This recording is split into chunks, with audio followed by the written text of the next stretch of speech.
Hello, everyone. Welcome back to RYGR Sports. My name is Logan. And I'm Yash, and today we'll be talking about the Super Bowl matchup between the Seahawks and the Patriots. It's a rematch from Super Bowl 49.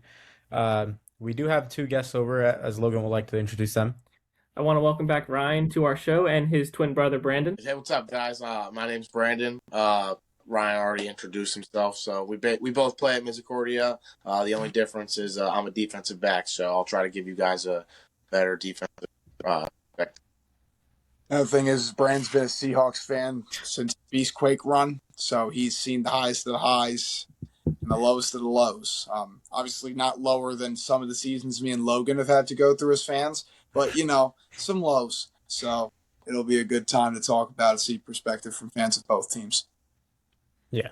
So, All right, so I'll begin here. This matchup is very chalky, kind of, because both teams are 14-3. You could argue these are two of the top three teams in the NFL this year. You can even argue that these are the two best teams in the NFL that we've seen this year. What Seattle has done during the regular season and the playoffs has been spectacular. Sam Darnold has really stepped up this year, and it's really exciting to watch him go on this insane run, especially because he really came up short in the playoffs last year. So just watching him redeem himself and, throwing all these big throws and making all these big plays and leading this team all the way to the Super Bowl is actually really surprising and really nice to see as a football fan. When the Jets drafted Sam Darnold, I think it was like 2016 or 2017 or something like that.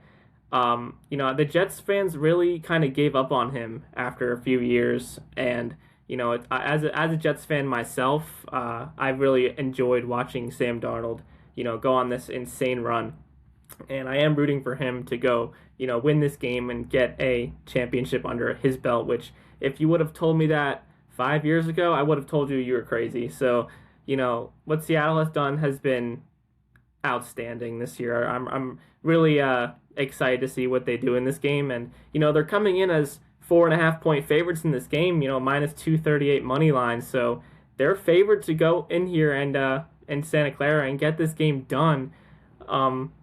So I think it's going to be a pretty tight game throughout. I think the Patriots have a good enough defense to keep this game close during the game, but obviously Seattle has an opportunity here to really win this game by multiple scores. And I don't think that they end up winning by multiple scores. I do have the Seahawks winning this one 27-20. I think Drake May does keep this game one possession throughout the game because I think the Patriots are just good enough to keep up with Seattle. But ultimately, I think the Seahawks are the better team on paper. I think they have a way better offense. I think their defenses are pretty similar. I think both of these defenses are right at the top of the NFL. But obviously, I think Seattle has a lot more playmakers on the offensive side of the ball. You have Jackson Smith and Jigba, who is the best wide receiver in football this year. Obviously, that is a huge factor in this game. Kenneth Walker, who is a above average running back. Obviously, AJ Barner has stepped up huge this year, and they just have a bunch of really quality players on offense. I know the offensive line isn't great, but I think they have enough talent on the offensive side of the ball to kind of outpace New England in this game. I think if they get up by more than 10 in the first half, I'm not sure if New England can really keep up with them in the second half because obviously Jackson Smith and Jigba is going for 100 yards in this game. I'd be shocked if he doesn't find the end zone in this game. So if you're New England, I think you really have to stop these playmakers on the Seahawks if you want a chance to win, because I don't think that this offense is quite good enough to put up 28 points in this game. Maybe even I think they will struggle to put up 24 points in this game. So I think if New England can force a few turnovers and kind of frustrate Sam Darnold and this offense, I think they have a shot to win. But I do think Seattle is the superior team. I think they have a better offense. I think they have a slightly better defense. So I'm gonna roll with Seattle here, and I think Sam Darnold, really proves everyone why he's a elite quarterback in this league, in this game, and really gets all the credit he deserves. I think some fans are kind of still on the fence about Darnold. Like, can he step up and win this game? I mean, obviously, what he's done this year has been fantastic. But I'm going to take Seattle in this game 27-20. all right, now, obviously being a Patriots fan, the Seahawks were not the matchup that I wanted. I did think that we matched up better against the Rams. However, I do think this game is going to be a lot closer than what people think, mainly because of the Patriots defense. I mean, I'd say they've been playing like the best defense in the NFL these last 3 games in the playoffs. And how much pressure can they get on Sam Darnold? I mean, you got to get him off your feet because if you give him time, he's going to pick you apart. On the offensive side of the football, I mean, the offensive line's got to do a better job of protecting Jake May. I mean, he gets hit from his blind side way too much. Obviously, Will Campbell's a rookie, but this is a huge stage to kind of prove yourself and show the world why you were like a third overall pick. Um, I do think that JSN and Rashid Shaheed are going to be huge factors in this game. Um, However, I do think that the Seahawks aren't going to be able to put up as much points as a lot of people are anticipating them to, just because of how much pressure the Patriots defense can generate. I do think it's going to be a low scoring game. Um, I'm kind of 50-50 on who wins, to be honest. Obviously, I have my own bias. I personally do think that the Patriots can pull this game off, but it's going to be really, really tight. I'm going to go 27-24, Patriots or Seahawks, but I am siding with the Patriots, obviously. All right, so I'll go ahead next. Just to bounce off what Yash said, I actually agree on the point that you said about the offense. I think a lot of people think our offense is a lot more of the X factor than it is. I do think obviously JSN is the best receiver in the league, but what makes our offense so good is our play calling. Clint Kubiak is a dog. Obviously, JSN is the best receiver in the league. But when we play teams like Minnesota, when you play good defenses that can, dial up stuff to take good receivers out of the game, you need to win stuff more than that. The MVP of our offense this playoffs has been Kenneth Walker. Charbonnet got hurt, and he's came in making plays that no other running back, I'd argue, outside of Saquon's playoff run last year, has made in the past 10 years. He's finding holes that really aren't there. Our blocking is great, but the way he's able to bounce outside the hole and find gaps that aren't there is just stuff that a lot of running backs don't do. But to Yasha's point, the Patriots have a great defense, and I also think Christian Gonzalez is a great player. We'll see what their scheme is, and how I'm sure JSN will get his yards. But I think the reason we're going to win this game is going to be the defense. I mean, if you look at the season overall, we were the number one scoring defense. We were the number one run defense, and especially in these past 7 weeks, our pass defense, especially Nick Emuwari, has really came into his own. And yeah, I think that's the reason we're going to get it done. I'm going to go. I'm going to go 17-28 Seahawks. I think we get it done, but I think Kenneth Walker is going to have 2 touchdowns. And I think Sam Darnold maybe throws 2. Maybe we get some type of defensive or special teams touchdown. We'll see what happens. But I really think the X factor of this game is going to be that Seattle defense. I mean, we've got it done all year. Mike McDonald is an incredible coach.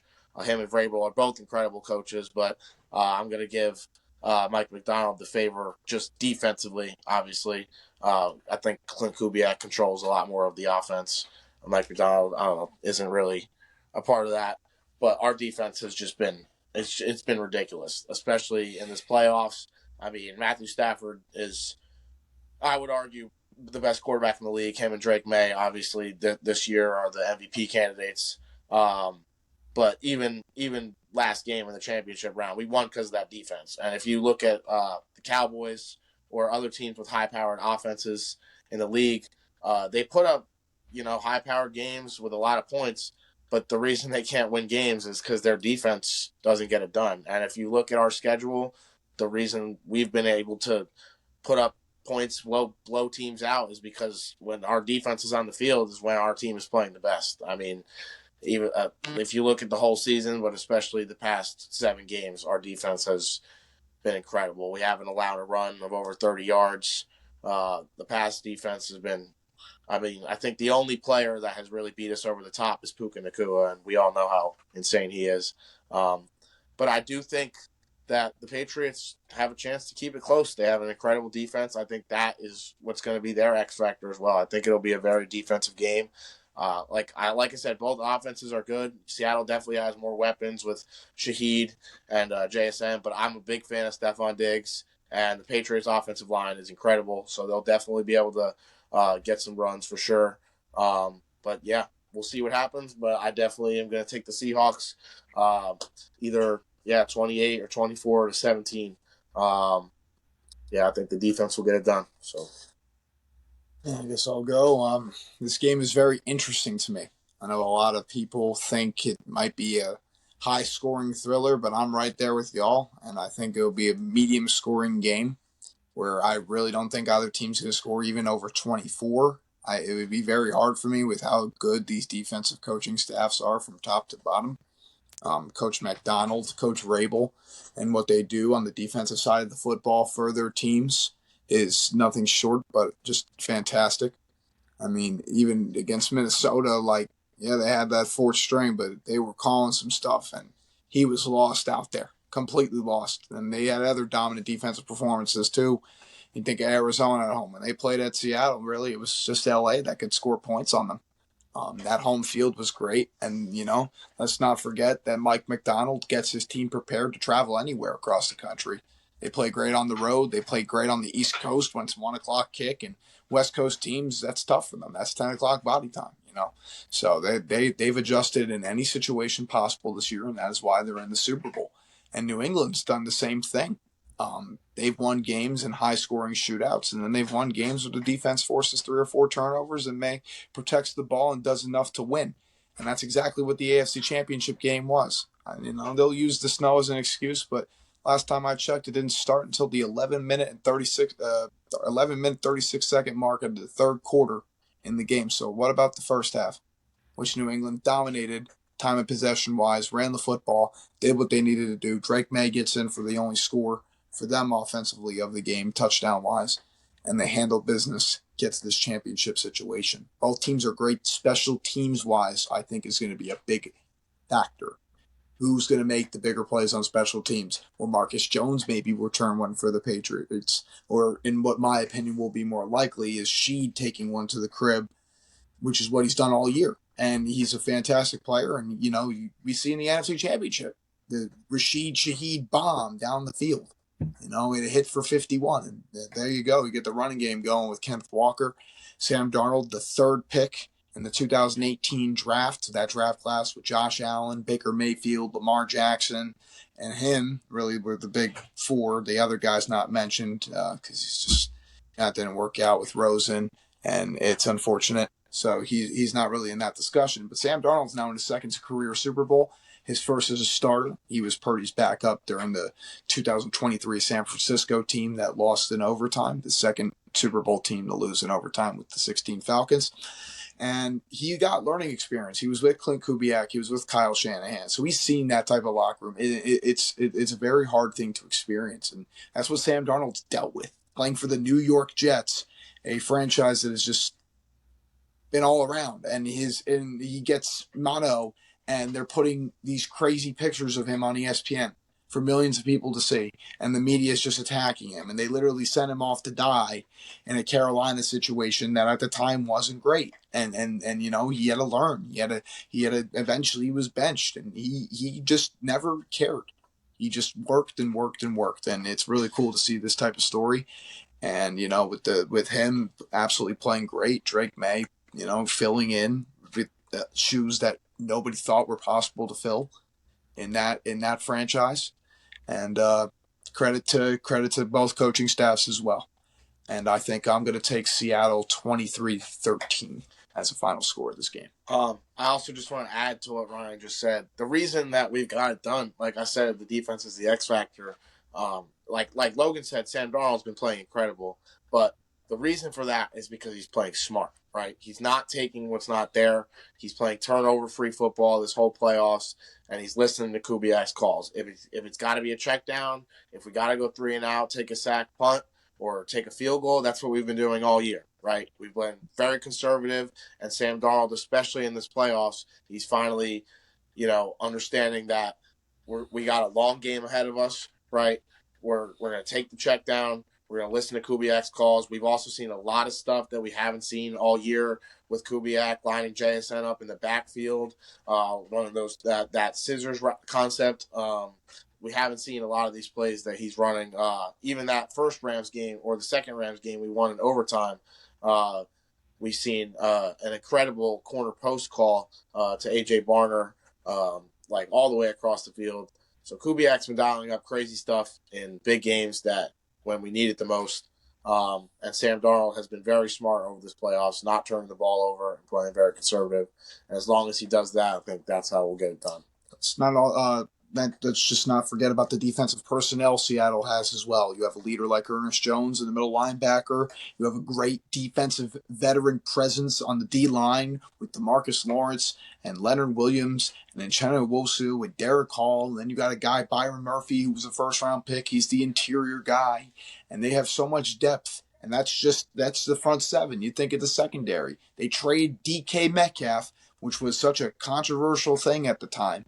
And what did that second-round pick turn out? Oh, Nick Emanwari, who's basically like a faster version of Kyle Hamilton, who flies around the ball and just continuously makes plays. Yeah, what a lot of as well. Yeah, what a lot of teams used to do back then is run base defense to try to stop the run, because obviously teams used to run the ball more.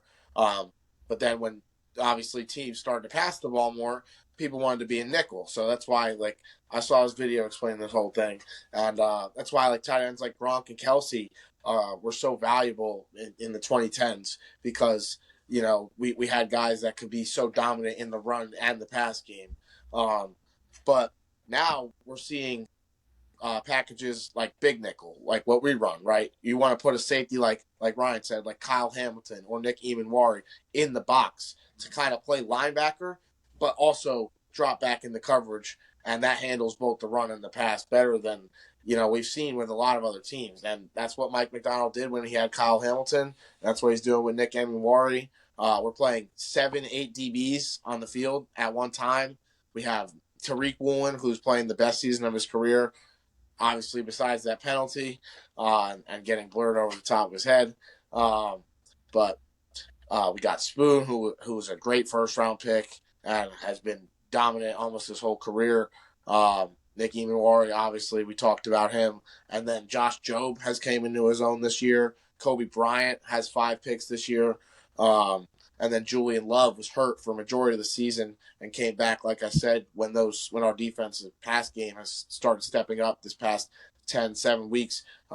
Julian Love came back very late in the season. He was hurt all year. So, yeah, we're playing 7 DBs. It's crazy stuff, but those are the best players that we got. And I think Mike McDonald's defense, you know, it's the second time it's been number one with 2 different teams. So it's real credit to him, man. Yeah, you definitely made a lot of great points there. I just wanted to go over some numbers from the Patriots side. You know, this defense in the postseason has been nothing but perfect. I mean, they're only averaging 8.7 points per game, and they've only allowed 2 touchdowns in the 3 games that they have played. So that is definitely going to be a factor in this game. If they can continue to play defense like that against this Seahawks team and kind of maybe limit them to like maybe 20 points, maybe 17 points, then I think New England definitely has a shot to win this game in the fourth quarter. They have only allowed 44 first downs in 3 games. I know that's not great, but a lot of that has to do with, you know, teams are throwing the ball because they're down. They got to move the chains. I wanted to go around and ask you guys a question. I want you guys to pick your Super Bowl MVP and why you think that player is going to win Super Bowl MVP in this game. I personally believe that Jackson Smith and Jigba is going to win Super Bowl MVP in this game.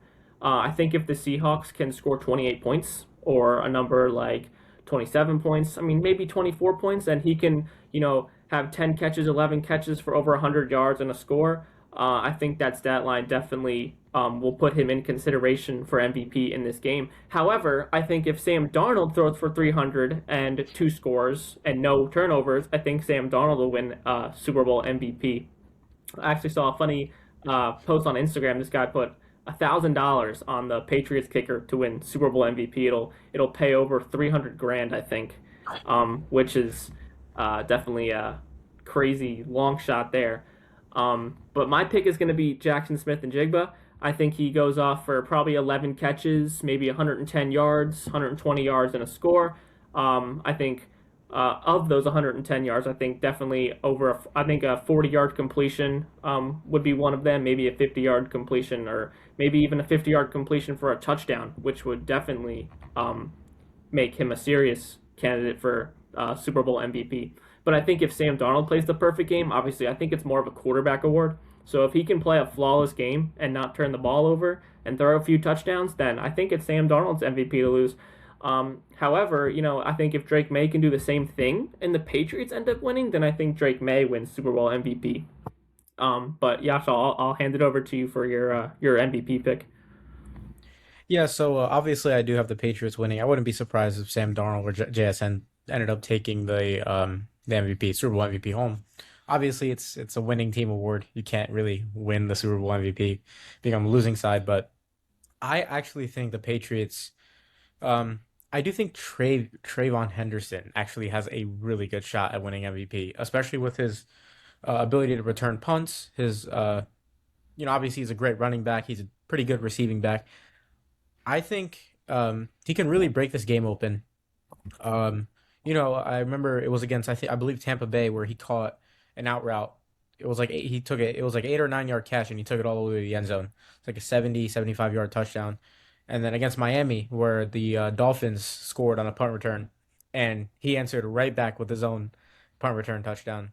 I think Trayvon Henderson can really impact this game, especially with setting up the Patriots with good field position. And I feel like, if this does end up really being a really big defensive battle, we will kind of see like, Julian Edelman winning the Super Bowl MVP back in Super Bowl 53. We're going to see some X factor that we haven't seen really win an MVP, and I think that person's going to be Trayvon Henderson. Yeah, I just went over the odds for Super Bowl MVP. If you think Trayvon Henderson will win Super Bowl MVP, that odds right now is plus 17,500. So a $1 bet on Trayvon Henderson would win you $175, which Hmm. he's not going to win Super Bowl MVP. Yeah, I'm sorry, but we'll move on You to never Ryan. know. You never know. You never know. Yeah, my heart says Kenneth Walker, right? That because of how good he's been playing in the playoffs. But I would absolutely love if JSN could win it. Like if Logan said, if he had 11 catches, he will win it because that would be a season high. Fun fact: his first game with 10 catches was last week. So obviously he's been consistently getting the ball. But he's averaged about around 6 to 9 catches per game. And his first game that he broke that 10 mark was last week, which obviously he had an insane game with over 150 yards and a touchdown. So if we could get him the ball that much, 100% he'll win the MVP. I would love to see that. But like my heart says, Kenneth Walker. And if we win the game passing the ball, it'll totally be Sam Darnold. But I could also really see a high likelihood of it being a defensive player. Like if we have a defensive touchdown or Nick Emanwari or Ernest Jones has like 10, 13 tackles, something like that, and a forced turnover, I could totally see one of those guys bringing home the MVP. You never know who's going to make a big play in the Super Bowl. So I'm going to say, obviously, like y'all said, it's going to be one of those three if it's the offensive, but I could really see one of those defensive guys picking it up. If it is, my highest likelihood would have to be Ernest Jones or maybe even Wari, possibly Spoon. But yeah. Yeah, this is a tough Super Bowl to pick the MVP for. Obviously, everybody, would last year pretty much would have picked Jalen Hurts after even watching just the first quarter of the game. This game could go a lot of different ways. I'm always going to believe in guys that have been in this stage before. And a guy that's played in this game before and played at a high level, this is his third overall appearance in the Super Bowl, is Cooper Kupp. And that's what I'm going to take to win Super Bowl MVP because I believe that he will step up in the biggest moment when it will matter. And he's not going to outshine JSN, but he'll score 2 touchdowns when you need it the most. You should take that bet too. Yeah, Cooper Kupp winning Super Bowl MVP would would definitely be crazy. Those odds are probably super high as well. You Yeah. know? For our final thoughts, I just wanted to go around and get everyone's final thoughts on the game. Personally, I do want to see the Seahawks win this game, just because Sam Darnold was a Jet. I mean, everyone counted him out. It's the ultimate underdog story. So obviously, as a football fan, I'd love to see Sam Darnold go home with the trophy. I think what Seattle has done this year deserves a Super Bowl. I think they've played pretty perfect all season. So, I think if they end up pulling this game out, I think that's an unbelievable accomplishment for this team. Especially coming out of nowhere this year. I know everyone kind of thought they were going to be good. I think everyone thought they were going to make the playoffs and maybe win 10 games, but I don't think anyone had them in this game at the beginning of the year. So if they do end up winning, I think that is really surprising and very rewarding as a football fan. So I'm going to take the Seahawks in this game, 27-20. Give me JSN for Super Bowl MVP. I'm hoping for a close game, back and forth game, entertaining game to watch. Yeah, I'll definitely be tuned in. All right, yeah. So obviously, I'm going to go with the Patriots. I am going 27-24. For the MVP, give me. I know I said Trayvon Henderson. I obviously have him, Stick but with it, bro. Stick with it. you know what? I'm going to stick with that. Well, it has to be obviously the winning team. If the Seahawks win, then I think it's really going to be Sam Darnold. I don't really. I mean, I see JSN winning it, but like not really, just because I feel like they're going to double him all game. But I guess I'm going to stick with Trayvon Walker or Henderson. Henderson, sorry, for Super Bowl MVP. I'm going to go final score 27-24. Yeah, I'm gonna go with the Seahawks too. I'm gonna go 28-17 Super Bowl MVP Kenneth Walker. And also just to Logan's what Logan said. I mean, I'm glad y'all saw us winning games, but there were people who saw us being last in the division. We had a 4% chance to win the division. In I believe it was week 3, they put some graphic up. And we had a lot of people saying that Sam Darnold was not the right pick. We shouldn't have let go of Geno Smith. We shouldn't have let go of DK. Hating on Clint Kubiak, all types of stuff. And there was a lot of people that didn't think we would be a successful team this year at all. Obviously, I did, and obviously there was a group of people that had a lot of faith in Mike McDonald and knew his background and knew that we had a good draft and stuff like that. But there was a big group of people, especially probably fans in our own division, that really had us going to be last place in the NFC West. So, it's great to be here. And this game's obviously bittersweet for me, being the matchup.